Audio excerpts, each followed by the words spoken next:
할렐루야. 천지 만물을 지으신 창조주 우리 하나님을 기뻐하고 찬송하며 경배합니다. 우리 하나님만이 영광을 받으셔야 될 줄 믿습니다. 성경을 1년에 일독하는 프로그램 꿀송이 보약 큐티 시간입니다. 오늘 2021년 6월 8일 화요일입니다. 시편 61편에서 65편의 말씀을 오늘 묵상하고 나누도록 하겠습니다. 제가 이 본문을 다 시간 관계상 설명하기는 힘들고 그 중에 한 가지를 나누어서 저는 소감을 나눠드립니다. 우리가 매년 이렇게 죽을 때까지 할 거니까 제가 올해 시편 61편을 나눴다면 내년에는 또 시편 62편을 또 나눌 것입니다. 이렇게 해서 제가 95살에 김해 무척산 기도원에 올라가는 것이 버킷리스트 중에 하나인데 하나님이 그때까지 살게 하신다면 앞으로도 뭐 33년은 더 계속 이 유튜브를 통해서 함께 성경 공부를 1년에 1독씩 공부를 할 수 있으니까 앞으로도 계속 말씀은 나눌 기회가 있으리라고 생각합니다. 오늘 그 시편 61편에서 65편 전체는 다윗의 그 여러 가지 기가 막힌 은혜스러운 시들이 참 아름다운 장미꽃처럼 참 한 편 한 편의 시들이 너무 좋습니다. 특별히 이 시편 61편에는 제가 책에도 써놨지만은 다윗이 왕이 된 후의 체험을 반영하고 있는데 왕이 된 후에 어떤 체험이냐면 많은 성경학자들은 시편 61편의 배경으로 다윗이 왕이 된 후에 압살롬의 반역과 배신을 배경으로 한 시편 중에 하나가 바로 이 61편이다 하고 보고 있습니다. 이 당시 다윗 왕은 압살롬을 피해서 유대 광야 나루토로 피신해 있었습니다. 그의 아들에게 느닷없이 왕위를 빼앗기고 쫓겨나 백주에 맨발로 정신없이 도망을 갔는데 여기서 내 인생이 끝나는가 하는 그 절박한 속에서 다윗의 입에서 흘러나온 필사적인 기도의 시가 오늘 시편 61편입니다. 그런 배경을 가지고 시편 61편을 함께 한번 읽어보도록 하겠습니다. 제가 이 시편 같이 나누면서 늘 하는 말씀이지만 시편은 막 복잡하게 이론적으로 막 분석을 하고 따지는 것보다 이것은 내가 부르는 찬송이다. 이것은 나의 기도다. 이렇게 생각하고 시편을 그냥 읽고 누리고 즐기면 됩니다. 시편을 단순하게 양식으로 먹어야 되는 거죠. 하나님이여 나의 부르짖음을 들으시며 내 기도에 유의하소서. 내 마음이 약해질 때에 땅끝에서부터 주께 부르짖으오리니 나보다 높은 바위에 나를 인도하소서. 주는 나의 피난처시요 원수를 피하는 견고한 망대이심이니이다.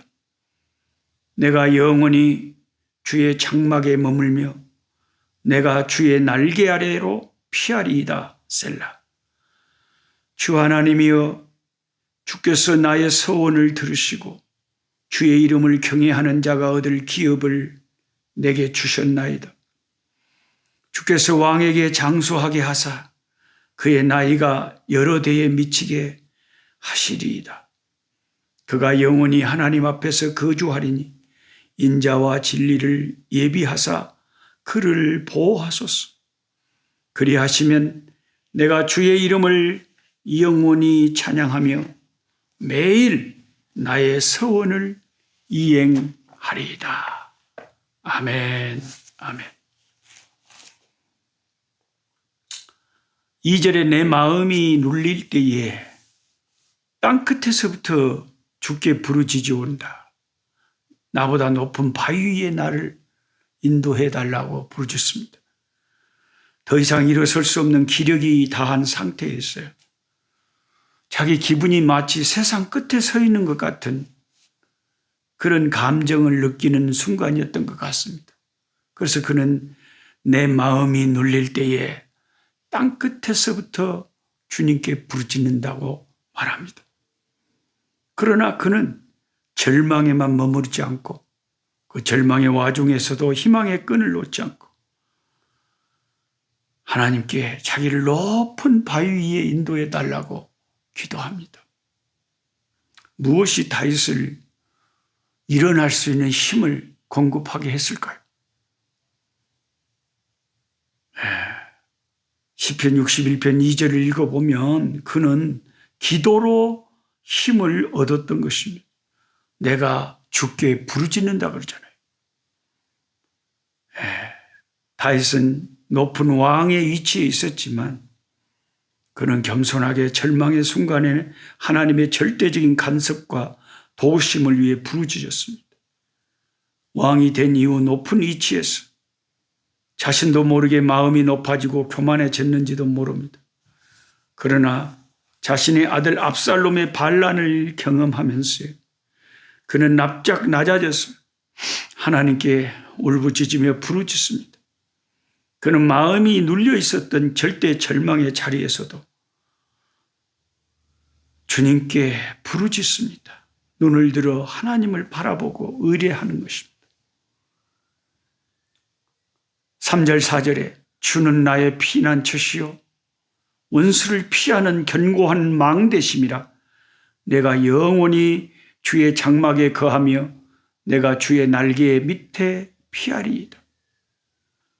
바위로 표현된 반석이신 하나님이심을 그는 또한 피난처라고 망대라고 장막, 새의 날개로 표현을 바꿔가면서 자신이 의지할 대상이 오직 하나님 한 분이심을 강조합니다. 특별히 하나님은 우리 삶의 어려운 상황 가운데 처할 때 새의 날개와 같은 역할을 하신다는 표현이 마음에 다가옵니다. 어미새의 날개 그늘 아래 놓여있는 아기 새는 비바람과 폭풍과 칠 때에 보호함을 받는 것입니다. 어미새의 날개는 새끼새에게는 안전망이요 피할 바위와 같은 것입니다. 이처럼 우리 그리스도인들은 주의 날개 아래에서 위로를 받고 힘을 얻고 하나님의 능력을 경험하게 됩니다. 주님은 오늘 또 날개를 펴시고 우리를 기다리고 계십니다. 윌리엄 커싱이라는 유명한 목사님이 계셨어요.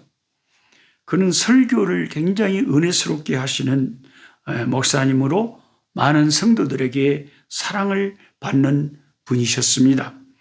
그런데 어느 날 고난이 닥쳐왔는데 갑자기 성대가 나빠지기 시작했습니다. 이 일로 인해서 결국에는 목회 사역을 접게 되었어요. 여러분, 목회자가 몸이 아파서 목회를 더 이상 할 수 없게 되는 것이 얼마나 큰 비극이겠습니까? 그는 눈물의 세월을 보냈습니다. 절망 속에서 내가 이렇게 살아서는 안 되겠다. 어느 날 결단하고는 하나님께 무릎 꿇고 기도하기 시작했다고 합니다. 그러다가 1896년 어느 날 간절한 기도 가운데 그는 하나님의 위로를 경험하면서 하나님의 음성을 들었다고 합니다. 그 음성을 듣고 찬양을 시로 찬송가 가사를 썼죠. 그게 바로 찬송가 419장입니다. 곡조가 저같이 노래를 잘 못하는 사람은 곡조가 틀리기 쉽게 막 조금 어려워서 제가 노래는 생략하겠습니다. 그러나 그 가사가 이렇습니다. 주 날개 밑 내가 편히 쉬네. 밤 깊고 비바람 몰아쳐도 아버지께서 날 지키시니 거기서 편안히 쉬리로다. 주 날개 및 즐거워라. 그 사랑 끊을 자 아니뇨. 주 날개 및 내 쉬는 영혼 영원히 거기서 살리. 주 날개 및 나의 피난처 되니 거기서 쉬기를 원하노라. 세상이 나를 위롭지 못하나 거기서 평화를 누리리라. 주 날개 및 즐거워라. 그 사랑 끊을 자 니뇨. 주 날개 및 내 쉬는 영혼 영원히 거기서 살리. 주 날개 및 참된 기쁨이 있네. 고달픈 세상길 가는 동안 나 거기 숨어 돌보심을 받고 영원한 안식을 얻으리라. 주 날개 및 즐거워라. 그 사랑 끊을 자니뇨. 주 날개 및 내 쉬는 영혼 영원히 거기서 살리. 아멘. 아멘. 이런 은혜스러운 찬송가를 지어서 찬양하며 하나님 앞에 살았다고 하는 윌리엄 커싱 목사님의 간증이 있습니다. 비록 그의 목소리는 다시 소생하시지 않았지만 커싱 목사님은 아름다운 찬양 시를 만들어내면서 하나님 앞에 또 다른 측면에서 하나님 앞에 쓰임받고 그의 일생을 살았습니다. 그는 주님의 날개 그늘 아래서 새로운 쉼과 치유를 받았고 그리고 남은 인생을 새롭게 살 수 있는 은혜를 경험하게 된 것입니다.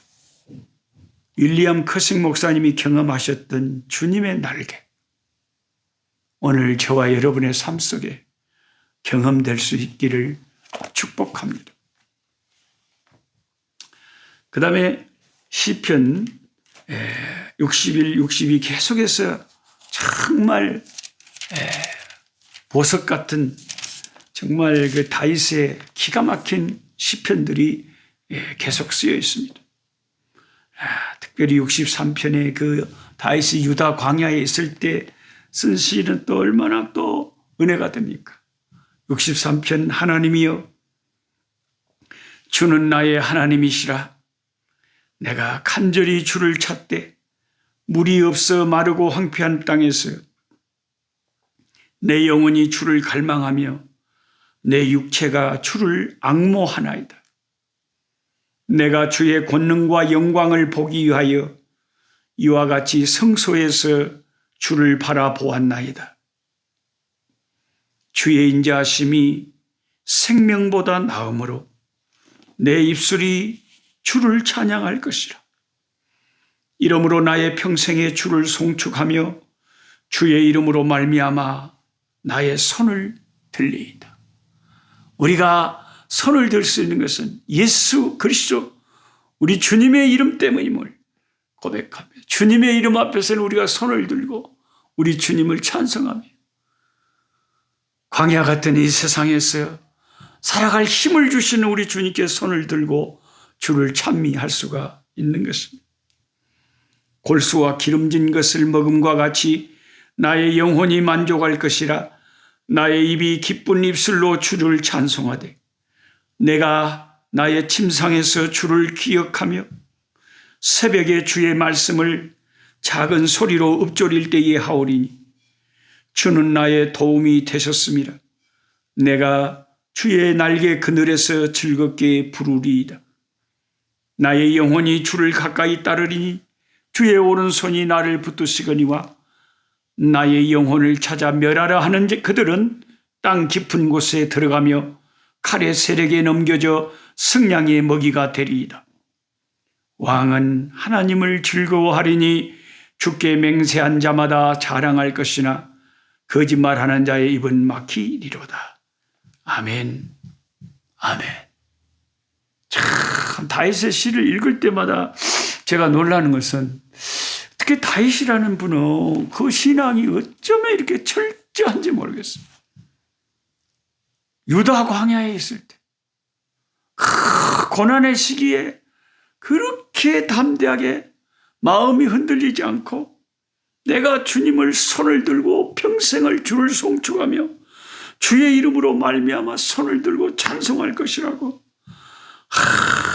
하나님 앞에 침상에서 주를 기억하고 새벽에도 일어나서 주를 읊조리며 찬양할 것이라고 이런 고난의 시기에서 광야에서 하나님께 이런 시를 지어서 노래하고 찬송하는 다윗의 모습을 보면 와우, 역시 하나님이 기뻐하는 사람은 이렇게 다르구나 하는 것을 우리가 실감할 수가 있습니다. 저와 여러분의 광야의 나날에 이런 시편 63편 같은 다윗의 이런 찬송을 우리도 이런 노래를 이런 기도를 많이 하나님 앞에 소리내서 시편을 읽으면서 드려야 될 것 같습니다. 65편을 보십시오. 다윗이 지은 시입니다. 하나님이여 찬송이 시온에서 주를 기다리오며 사람이 서원을 주께 이행하리이다. 기도를 들으시는 주님이 모든 육체가 주께 나아오리이다. 참 다윗은 자신이 섬기는 하나님에 대해서 그런 확신이 있어요. 내 하나님은 내 기도를 들으시는 분이시다. 그러니까 늘 기도하는 거죠. 하나님은 내 기도를 들어주셔. 우리가 생각할 때 노 목사님 나는 기도를 많이 하는데 어쩌면 그렇게 하나님이 골라서 그렇게 내 기도는 안 들어준대요. 그렇게 기도를 해도 내 기도만큼은 징하게도 안 들어줍니다. 이런 분도 있어요. 그런데 그 응답의 그 생각이 하나님과 나하고 달라서 그렇지 하나님의 기도를 들으시는 것은 진실 아닐까요? 이 말씀에 기도를 들으시는 주님이라고 그러시잖아요. 그 응답의 경우가 하나님의 경우와 내 생각하는 경우가 달라서 하나님이 안 들어주셨다는 생각을 하는 거지. 하나님의 입장에서는 내 기도를 충분히 들으시고 충분히 응답하셨다고 하나님이 생각하실 수도 있잖아요. 물론 내가 기도한 그대로 하나님이 안 들어주시니까 내 생각에는 하나님이 내 기도를 안 들으신 것 같지만 하나님의 입장에서는 하나님이 생각하실 때 나에게 다 감안하시고 계산하시고 섭리하시고 생각하셔서 더 좋은 것으로 나에게 응답하시는 것이 아닐까. 우리는 그렇게 믿어야 된다고 생각합니다. 죄악이 나를 이겼사오니 우리의 허물을 주께서 사하시리다. 죄악이 나를 이기기는 이겼어요. 그래도 다윗은 항상 그것으로 낙심하지 않고 다윗은 담대하게 고백을 하는데 죄악이 나를 이기기는 이겼지만은 주님이 나를 사하실 것이다. 이렇게 고백한단 말이에요. 이게 놀라운 다윗의 신앙이라는 거예요. 우리는 그냥 죄악이 나를 이겨버렸습니다. 그래서 아버지 제가 그냥 완전히 약호가 죽어버렸습니다. 이러고 말 건데 다윗은 거꾸로 죄악이 나를 이겼지만 주님은 나를 용서하십니다. 이렇게 고백하는 거예요. 참 담대합니다. 주께서 택하시고 가까이 오게 하사 주의 뜰에 살게 하신 사람은 복이 있나이다. 우리가 주의 집 곧 주의 성전의 아름다움으로 만족하리이다. 우리 구원의 하나님이시여 땅의 모든 끝과 먼 바다에 있는 자가 의지할 주께서 의를 따라 어미하신 일로 우리에게 응답하시리이다. 주는 주의 힘으로 산을 세우시며 권능으로 띠를 띠시며 바다의 설렘과 물결의 흔들림과 만민의 소요까지 진정하시나이다. 땅끝에 사는 자가 주의 징조를 두려워하나이다. 주께서 아침 되는 것과 저녁 되는 것을 즐거워하게 하시며 이게 이제 하나님께서 복받은 사람의 이 심령이에요. 아침이 되는 것과 저녁이 되는 것을 즐거워하게 하신다고 그래요, 주님이. 그 주님이 이런 은혜를 안 주시면요, 아침이 되면은, 뭐 되려고 해가 또 떴다냐? 저녁이 되면, 캄캄한 저녁이 또 오네. 이 저녁을 어찌야 또 지낼꼬 하고, 욥이 고난 중에 있을 때 저녁이 고통스럽고 아침이 고통스럽다고 이야기했던 것처럼 인생이 고통스러울 건데 하나님께서 아침을 즐거워하게 하고 저녁을 즐거워하게 한다. 이게 하나님이 주신 은혜라는 거죠. 땅을 돌보사 물을 대어 심히 윤택하게 하시며 하나님의 강에 물이 가득하게 하시고 이같이 땅을 예비하신 후에 그들에게 곡식을 주시나이다. 하나님이 이 세상에 부요함을 그러니까 제가 늘 여기 지금 블룸폰테인에서 제가 꽃을 옆에 못 두고 있습니다만 좀 아쉽습니다만 제가 늘 꽃을 가까이 하면서 여러분과 함께 성경 공부하고 촬영하는 이유가 뭡니까? 하나님이 이 세상을 너무 아름답게 해놓으신 거예요. 제가 아는 친구 선교사님 가운데는요, 선복음교회 교단의 선교사님이신데 그 선교사님이 저한테 맨날 그래요. 너 선교사님, 나는 휴가철만 되면 우리 가족들 다 데리고 좋은 것을 보러 다닙니다. 하나님이 언젠가 자기 마음에 성령으로 그렇게 말씀하셨대요. 너 내가 너무 세상을 아름답게 만들어 놨는데 너 그거 감상 안 하고 못 오고 있냐? 그랬대요. 그래서 하나님이 만들어 놓으신 너무 아름답고 위대한 이 자연들을 감상하면서 하나님께 영광 돌리고 그것을 누린대요. 참 멋있는 분이고, 그분은, 나는 피곤해서 그냥 놀러 다니는 것도 피곤한데, 그 선교사님은 맨날 텐트 같은 거 사가지고 사모님하고 자식들 막 데리고 막 다니세요. 그게 재밌으시나 봐요. 나도 그랬으면 좋겠는데 사람마다 성격이 달라가지고 어떨 때는 피곤하잖아요. 돌아다니는 것이. 집에 가만히 그냥 다니 그냥 방구석에 누워있는 게 편할 때가 많잖아요. 그러면 물론 이제 몸을 움직여야 되니까 건강에는 좋지 않지만은 하여튼 그 선교사님이 그런 게 참 귀했어요. 하나님이 지으신 하나님의 아름다움이 세상에 가득하다는 거죠. 그래서 세상의 아름다움을 보며 하나님을 찬송하고 누리고 살아야 된다는 거죠. 이 시편의 저자 다윗도 하나님이 물들을 보내시고 강을 예비하셨어요. 곡식을 풍성하게 주신다 그러잖아요. 주께서 밭고랑에 물을 넉넉하게 대사 그 일항을 평평하게 하시며 또 담비로 부드럽게 하시고 그 싹에 복을 주시나이다.